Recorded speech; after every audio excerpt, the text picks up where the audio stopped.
merupakan sikap dan perilaku warga negara yang dijiwai kecintaannya terhadap Negara Kesatuan Republik Indonesia berlandaskan Pancasila dan Undang-Undang Dasar 1945 dalam menjaga kelangsungan hidup bangsa dan negara.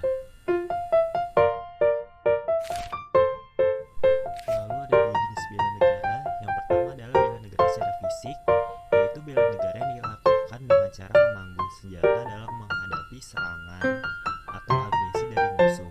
Bela negara secara fisik dapat dikatakan juga sebagai militer. Selanjutnya, bela negara secara non-fisik.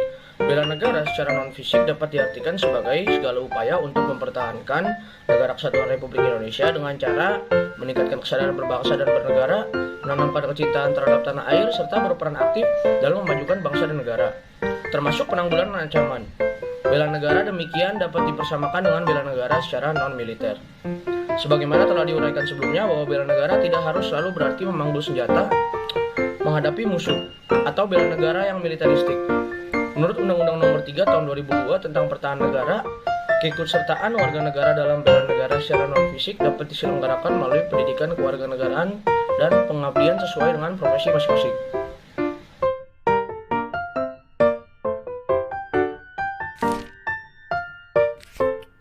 Selanjutnya, saya akan membahas terkait esensi dan urgensi ketahanan nasional.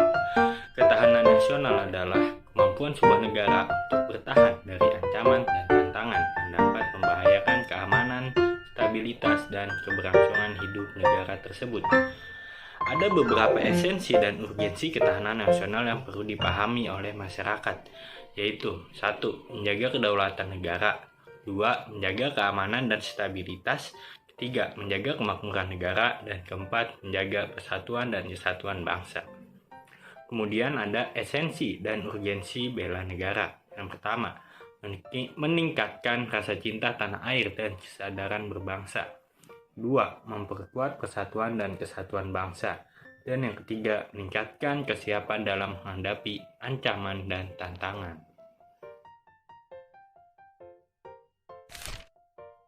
Lalu kita masuk ke sosialisasi nilai-nilai anti korupsi. Bela negara tidak hanya dilakukan oleh para tentara saja, melainkan kita sebagai warga biasa juga bisa melakukan bela negara. Sosialisasi nilai-nilai anti korupsi merupakan upaya untuk membentuk sikap, pemahaman, dan perilaku masyarakat yang tidak mentolerir tindakan korupsi.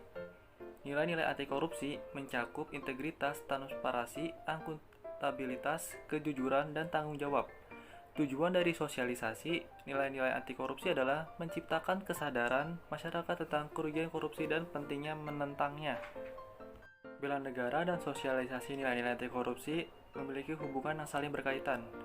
Terletak pada fokus keduanya pada kepentingan dan kebaikan negara. Sosialisasi nilai-nilai anti korupsi membangun kesadaran akan pentingnya menjaga integritas negara dan pemerintahan dari praktek korupsi yang merusak.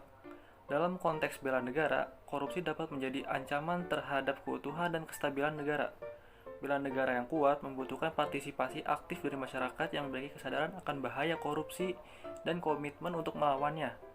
Dengan menginternalisasi nilai-nilai anti korupsi, masyarakat menjadi lebih tanggap terhadap praktik-praktik korupsi, baik di tingkat pemerintah maupun dalam kehidupan sehari-hari. Sikap anti korupsi yang kuat di kalangan kegiatan masyarakat akan membantu menciptakan lingkungan yang tidak kondusif bagi tumbuhnya korupsi.